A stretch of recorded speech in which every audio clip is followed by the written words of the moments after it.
For the n-Lorem Foundation, N of 1 doesn't mean alone because every patient matters. Hope for nano-rare patients and their families has never been more within reach. Visit n-Lorem.org today to donate and make hope possible. This episode of the n-Lorem Patient Empowerment Program podcast is proudly sponsored by Hanjin Biotech.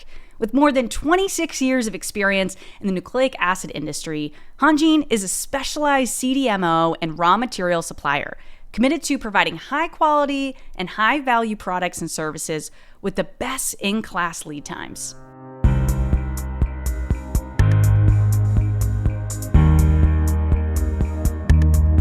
Hello and welcome to the n-Lorem podcast series, a series that focuses exclusively on patients now referred to as having nano-rare mutations. I'm Stan Crook, and I'm the founder, chairman, and CEO of n-Lorem. n-Lorem is a nonprofit foundation that I initiated in January of 2020.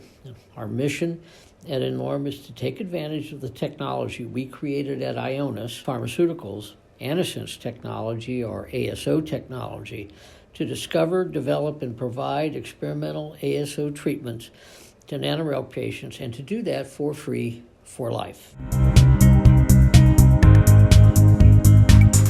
Let me wish you a very happy welcome and a happy new year. As I'm sure most of you know, we recently completed our second nano-rare patient colloquium, and it was a great success. It was particularly nice for me to see so many patients and families, and it was much more convenient because we were in a hotel rather than the Biogen facility. But as successful and busy as that meeting was, and it was very busy, I suppose a reductionist would conclude that we spent a day and a half basically talking about two topics, health and disease. And he'd be correct. That's exactly what we did.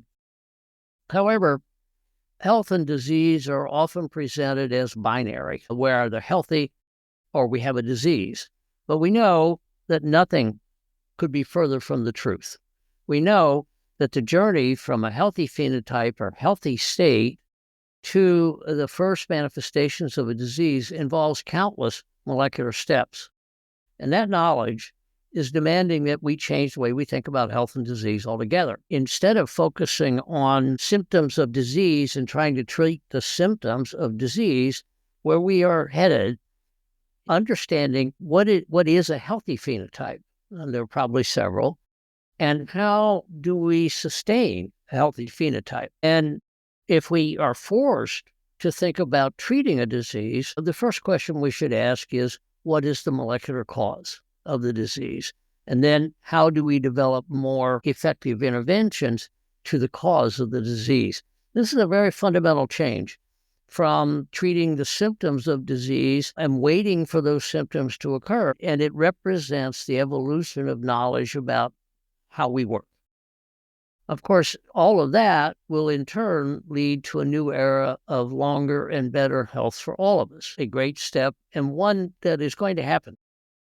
It's going to be driven by just the process of science.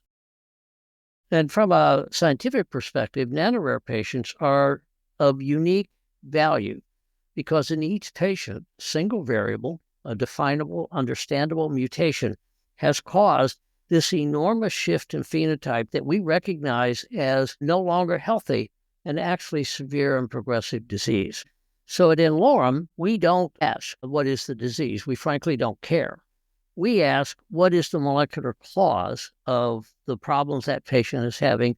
And then we design genetic medicines to fix the cause, not the symptoms. That also means that nano-rare patients, because of their unique characteristics of having a single major variable contributing to their problems, are of particular importance for the future of medicine.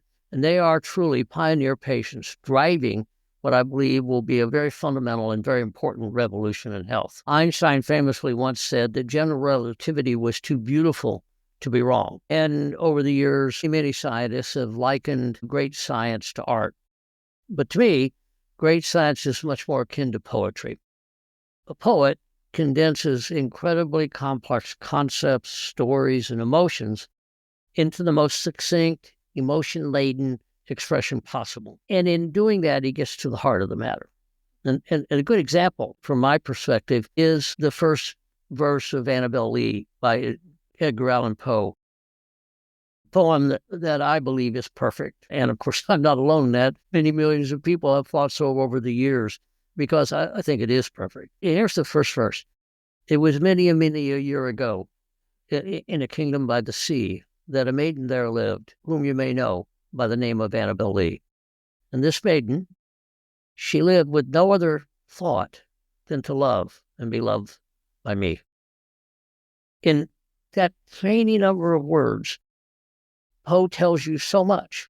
He tells you that this is a lamentation. This is an older man lamenting the loss of the love of his life, who lived near the sea and was his childhood sweetheart.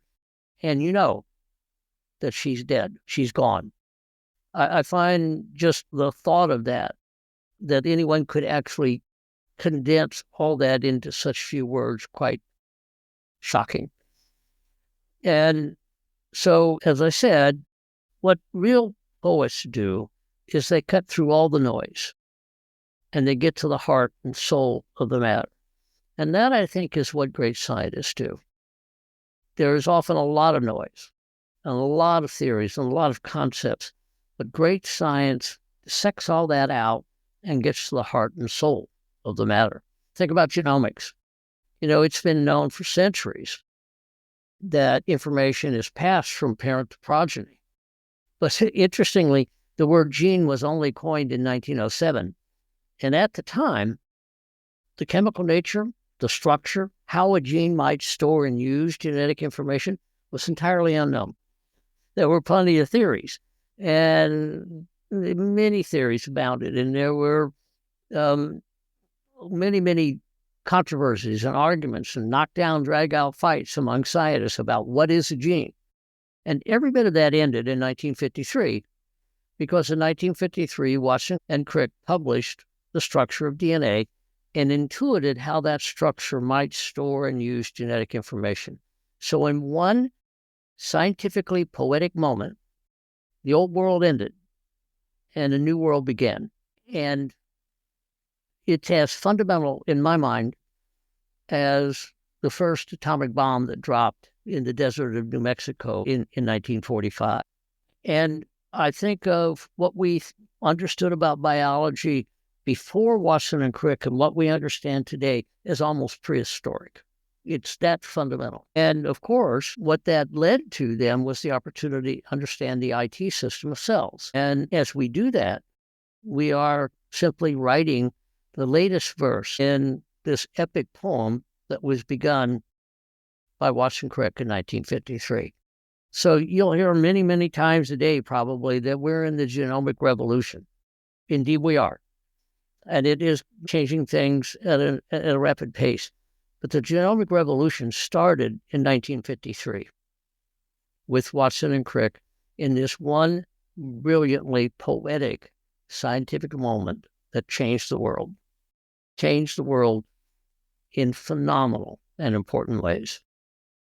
And of course, as scientists and patients who are contributing to science, we're contributing our verse to the epic poem of understanding, which is called science. And we can do that because, like Watson and Crick, we stand on the shoulders of generations of great scientists and physicians. And of course, that history of science, that incredible poem, is a poem of knowledge. And we will contribute to that poem. And speaking of poems, in the 1855 or 1857 edition of Leaves of Grass, Walt Whitman's great collection of poems, there's a poem that probably most of you know. It's entitled, I Sing the Body Electric. And of course, Whitman was a poet. So those 5 words, I sing the body electric, tell readers what they're going to experience in the verses to follow. And there are a lot of them. Old Walt wasn't all that succinct, but the reader knows that they're about to experience an ode to the human body. Now, in that context, in 1855, just the subject alone makes the poem remarkable. I mean, can you imagine the reaction of someone from that time if he found himself on a Florida beach at spring break? Really quite quite courageous of Walt Whitman to take the beauty of the human body on in 1855, both male and female. But of course, what makes the poem memorable to me is the word electric. Electric was not in common use in 1855. After all, Edison, Tesla, and Westinghouse didn't converge on commercial electricity, and the first electrically lit city, the White City, actually maybe it was the second, didn't happen until the Chicago World's Fair, which was in the late 1890s or 1890s. I think Wabash, Indiana may also have been the lay claim to the first electrically lit city. So here, Whitman is using a word that really doesn't even need to exist in 1855. And he certainly was well aware of such scientific goings-on as the identification of electricity. But what I think makes the poem relevant to us today is that those 5 words, I sing the body electric, sum up one of the major scientific things of that time, because scientists were learning that we're electrical machines. And Whitman was absolutely well aware of this. And so I sing the body electric is as much a scientific statement as it is a poetic statement. So everything I'm saying, every gesture I make, every facial expression is the product of coordinated electrical activity. In fact, since as I move, I convert electrical to kinetic or mechanical energy, I am a mechano-electric machine, and so are you. Something I find really quite remarkable that I think is not understood at all is that through some combination of the words I say, my tone of voice, the cadence, gestures, facial expressions, and things we completely don't understand, I'm able to convey emotions.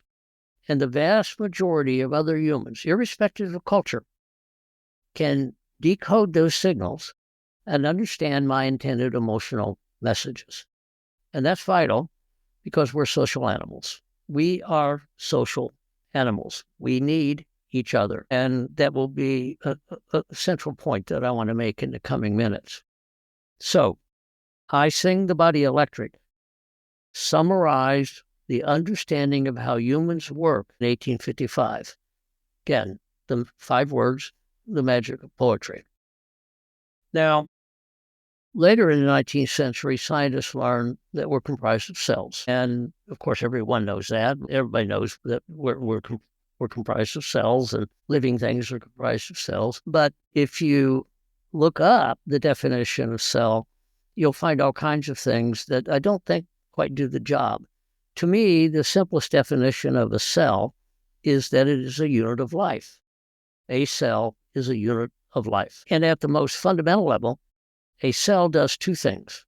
First, it creates a self and a non-self. It does that by creating a barrier. In our case, that's called the plasma membrane. Inside that barrier, then, it collects all the things it needs to live, to grow, to divide, and to pass on information to progeny. And outside that membrane is non-self. So the first thing a cell does is it creates a sense of self and is in the business of collecting what it needs to live, grow, and reproduce, and prevent other things from entering that cell. So self then is what is inside the cell. Non-self is the universe outside the cell. In fact, in each of our cells, there's actually a complex, very primordial system called the innate immune system, whose sole function is to identify foreign or dangerous non-self stuff and get rid of it. So the first thing a cell does is it creates a sense of self. The second thing a cell does is create an electrical field at the cell membrane. It does that by allowing some charged particles, and remember, we call charged particles ions. It allows some of these ions into the cell while it keeps others out. And so, in fact, the inside of most cells in your body is more electronegative by about 70 millivolts than the outside. And this is accomplished by biochemical machines embedded within the cell membrane, called ion channel. And not only does the cell create an electrical field, which is maintained at the cell membrane, but it also creates an electrical current. And it does that by being able to rapidly change the charge at the membrane. That's called depolarization, repolarization. At normal steady state, the membrane is polarized, charged. But using ion channels that created that electrical field, the cell can also depolarize. And in so doing, it creates an electrical current. And of course, given the importance of electrical signals, it's not surprising that things can go wrong. And we have many, many patients who have what are called channelopathies, mutations in ion channels that cause severe diseases. So the cells in our body are tiny electrical machines. And in fact, since they convert chemical energy to electrical energy and then to mechanical energy, these are chemo-mechano-electric machines. So I sing the cell chemo-mechano-electric, not so poetic, but even more accurate. We are electrical machines, and we are comprised of cells that are tiny electrical machines themselves. And that's how we generate the electrical fields and electrical currents that allow us to function as human beings. And we are much more than a collective of cells. You might think that we're sort of a collective of cells, but that would make us a sponge. Sponges are just collections of shells, sort of a high-rise New York condo where cells just happen to live together. We're much more than that. And it turns out that each of us has about, say, 35 trillion cells. 35 trillion cells in your body. And as I say, you might be tempted to think about that as a collective of cells. It's not. We are something much more fascinating than that. We, each of us, is a society of cells. And that society of cells has rules. And for the vast majority of our lives, all 35 trillion cells behave in a socially responsible way. They follow the rules.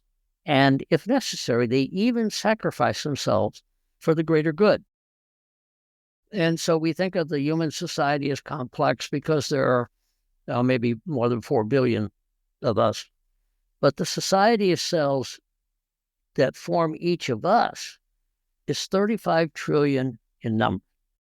So every cell in my body is committed to a social order 35 trillion times larger than any one of the cells. And that social order is called Stan.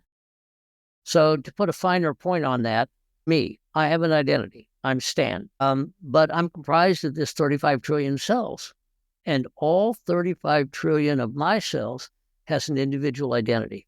All of them has a sense of self. And each one of them is capable of producing an electrical field, an electrical current.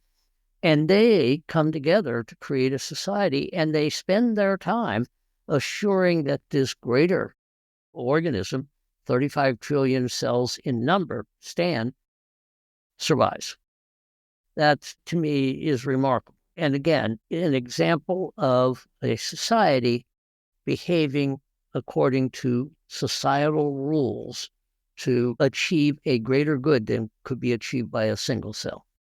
Now, we live in the era in which the IT system ourselves is being understood. And, that's the verse we're helping write. And at this second, in your body, about 1 million cells are dying. So you'll lose another million cells every second that you live. That, of course, means you have to replace those million cells with essentially the identical cells. So you have to replace 1 million cells every second that you live in your life. And of course, that creates an enormous challenge because each of those cells has to be replaced with an essentially identical cell. And that means each cell has to recreate all the genetic information. And in every one of your cells are about 6 billion bits of genetic information. And remember, we call those nucleotides. And all of those have to be reproduced. So 1 million times a second, 6 billion genetic letters have to be accurately reproduced for you to continue to be who you are. Kind of remarkable when you think about it. And you might be tempted to think about this reproduction of genetic information in sort of modern terms, like a Xeroxing, but it's not. It's much more primitive than that. It actually is much more like a medieval monk sitting in some candlelit cloister, copying all 6 billion genetic letters without understanding what any of the letters mean, and doing that 1 million times per second throughout your life. But you say, if there's a monk sitting in each of my cells copying 6 billion genetic letters 1 million times a second by candlelight, wouldn't that make a lot of errors? And you would absolutely be right. It is a highly error-prone system. And those errors are called mutations. And of course, we have all kinds of systems that go around and try to correct all the mistakes, these typographical mistakes that we make. But they're very common and they accumulate. And so each of us is made up of faithfully copied genetic material and more than 100 million of the simplest of mutations, single nucleotide polymorphisms, that is, single nucleotides that are mistyped. Those are mutations. Now, the vast majority of those mutations are silent. They don't cause a problem. So not only do we create a whole set of new mistakes during our life, but we inherited all the information from all of our progenitors. And that includes a bunch of accurate genetic information and an amazing number of mistakes. And of course, it's the mistakes, it's the error proneness that drives evolution, but it is the mistakes that also drive disease. So genetic diseases are not something you should be surprised about. What you should be surprised about is that it doesn't happen more often. And so I suppose the other thing to say about that is, if you just think about it from the molecular biological perspective, each of us is a mess. And yet we maintain what appears to be a healthy phenotype, most of us, throughout our life. And you might ask, how do we do that? And that's a very, very good question. You might also note that there is no such thing as a pure genetic background. It does not exist. Even the most inbred animals are not a pure genetic background because they have mistakes as well. So if it's true, then I have many hundreds of millions of mutations, and yet I seem to be healthy. The question is, how does that happen? And that does bring us back to health and disease. And I would argue, I think you would probably agree, that health and disease are the two most used words in medicine. But if you look up the definition of health, you can find 2 or 3 options. Health to some is the absence of disease or injury. Well, it seems to me defining something as fundamental as health in negative terms, the absence of a disease, is so unsatisfying that it has to be wrong. To paraphrase Einstein, it's too ugly to be right. The second definition of health is the ability to cope with day-to-day life. But if that's health, then what happened to optimism?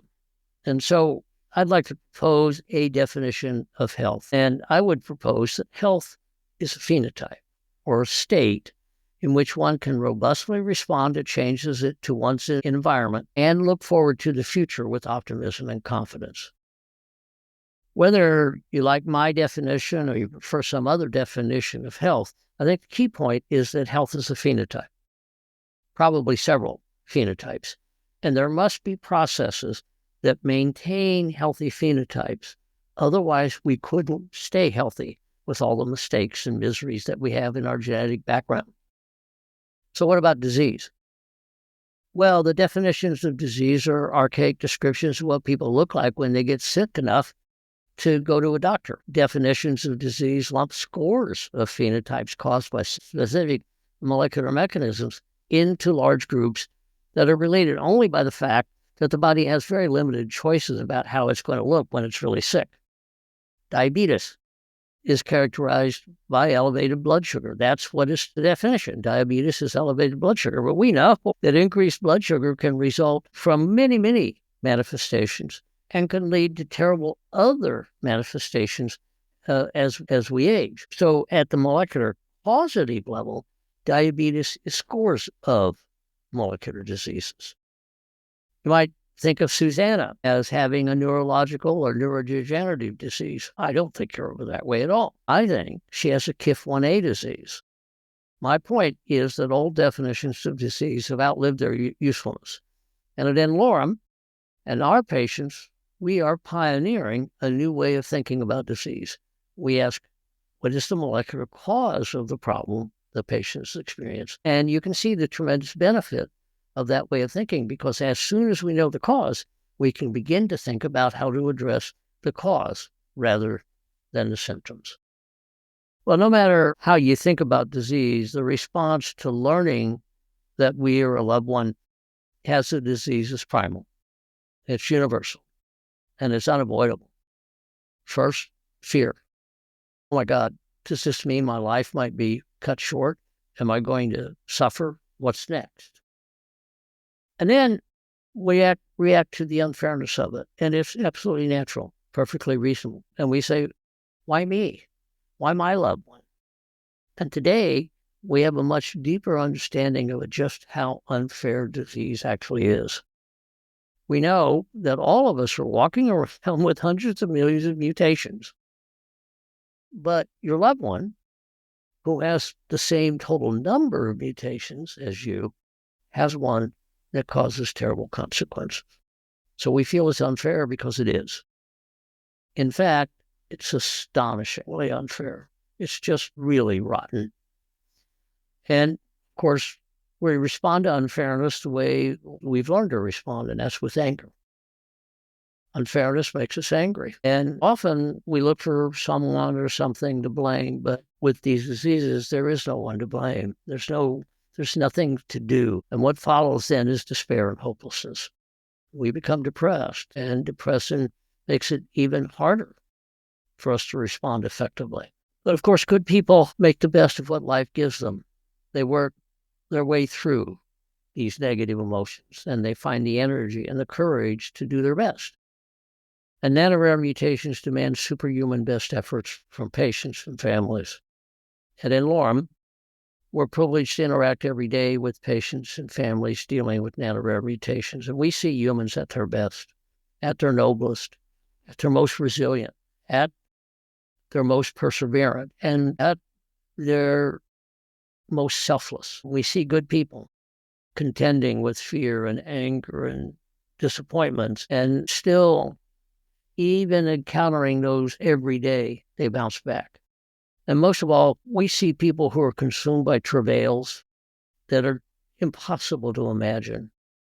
And yet they're able to get beyond themselves and beyond their immediate needs and think about others. And we're enriched by that experience. I think all of us feel very privileged to share in that, and we thank you for that. But of course, no one can truly understand the challenges our patients and families face unless they face them. But n-Lorem does exist to form a community that shares the burden, and in many cases, lightens the burden with hope and genetic treatment of these genetic diseases. So in that sense, n-Lorem, one of our goals was to create a society that shares the burden and a collective dream and creates a collective heart that drives us forward. We envision a day when every nano-rare patient is rapidly diagnosed and has access to treatment. Last year's colloquium, I quoted Bruce Springsteen, who wrote Dream Baby Dream. And I did add because I think the only really fundamental difference between humans and other species is that we can dream collectively. And everything begins as a dream in someone's mind. And so that advice, Dream Baby Dream, just strikes me as the most important advice that anyone could give. But of course, Springsteen's a poet, and he knows that dreams don't just happen, but they're willed into existence. And so he continues we got to keep the fire burning. We got to keep the fire burning.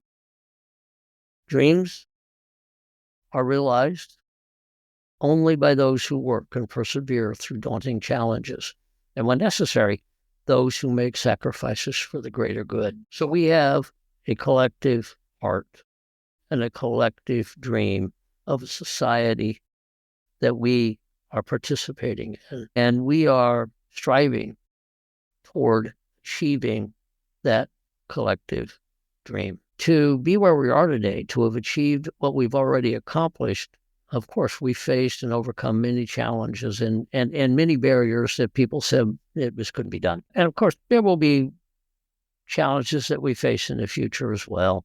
But I'm confident that if we persevere together, there are no challenges that we cannot overcome. And in fact, I think all the barriers, all the real barriers have already been overcome. And really, the only thing that stands between us and that day that we dream of when nano-rare patients have access to diagnosis and treatment is really money. And we're making great progress at n-Lorem in bridging toward financial sustainability. We've gotten here by working with all the well-meaning people who wanted to contribute to better futures for nano-rare patients. And we're going to need everyone involved to be committed again and again and again to our collective dream of longer and better lives for nano-rare patients. And in short, we're all in the boat, and we all have to pull the oar that we have in the same direction. So we do thank at n-Lorem our patients and families for the privilege of serving you and sharing this journey with you. And I am absolutely certain that together, and only together, we can change the world, one patient, one family at a time.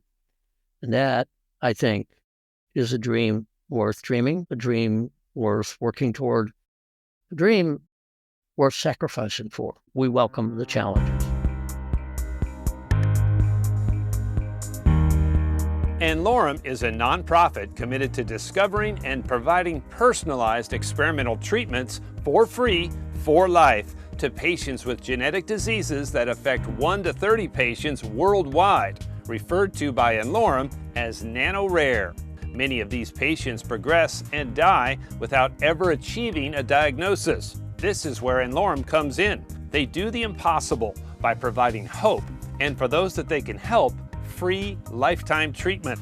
For more information about n-Lorem or today's episode, visit n-Lorem.org. Any questions can be sent into podcast@n-Lorem.org. Search n-Lorem on Twitter, Instagram, YouTube, LinkedIn, and Facebook to connect with us. Please rate and review the podcast on Apple, Spotify, or wherever you listen. This truly helps us climb the charts and allows others to find the show. This podcast is hosted by Dr. Stan Crook. Our videographer is John Magnuson of Mighty One Productions. Our producers are John Magnuson and Kira Deneen of DNA Today. Thank you for listening.